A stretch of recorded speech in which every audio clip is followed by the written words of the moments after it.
So, Ma, when after facing such a brutal attack, after seeing not just yourself but your fellow uh, sister sannyasis, brother sannyasis facing this attack, of course, Swamiji, the Supreme Pontiff of Hinduism, facing this attack, what is that made you decide to continue this life? If someone would normally feel that they would be in fear for their life to continue living this lifestyle and continue when there's constant threat, constant persecution, constant attack. What is it that kept you going?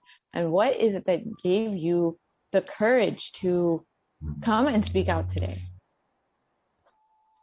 Swamiji, because I have, I joined the monastery just a few months before the persecution broke out in the year 2010. And I have seen Swamiji, teach the signs of completion.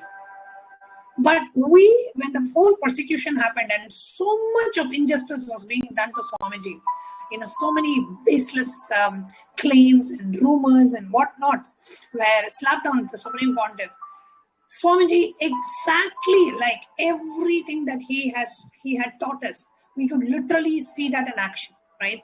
Every moment operating only from the space of powerfulness and never getting powerless, and always knowing what to do next and keeping yourself calm and composed. And most importantly, see, one of the other strategies these new Hindutva use is to instigate you to do something criminal, right? First of all, you would not have done anything.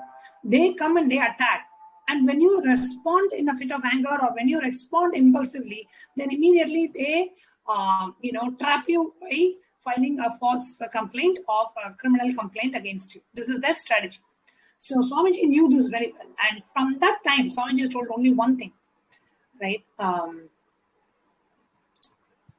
Never resort to violence. Only follow the path of non-violence. Let us bring out what has happened to us to the community. Let us share with everybody what has happened to us so that we could get the international recognition of what has happened.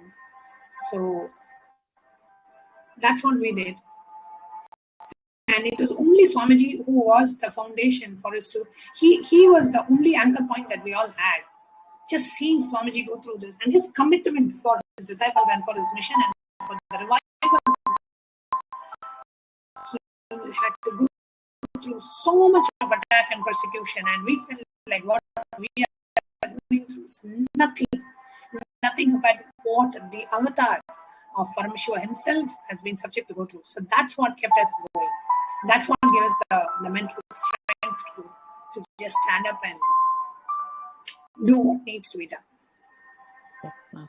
As you said, what you faced is just one tiny aspect of what the entire ASMT community, all the females, and specifically the Supreme Pontiff of Hinduism has been undergoing, solely taking the brunt of this entire persecution and ongoing for the past 10 years without ever reacting with any sort of violence or any sort of anger, but just continuously enriching and sharing the story of what the ASMT community, what Kailasa, what the Supreme Pontiff of Hinduism has undergone. So, Ma, after this attack, were you able to get any form of justice? Were you able to file a case against your attackers and get justice in the courts? So that day after, I was able to compose myself. That very same day, I wanted to go to the police station.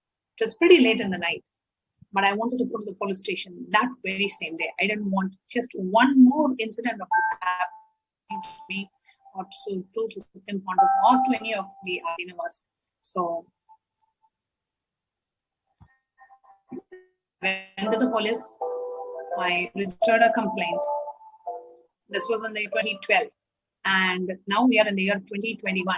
Till date, no justice has been delivered in this case.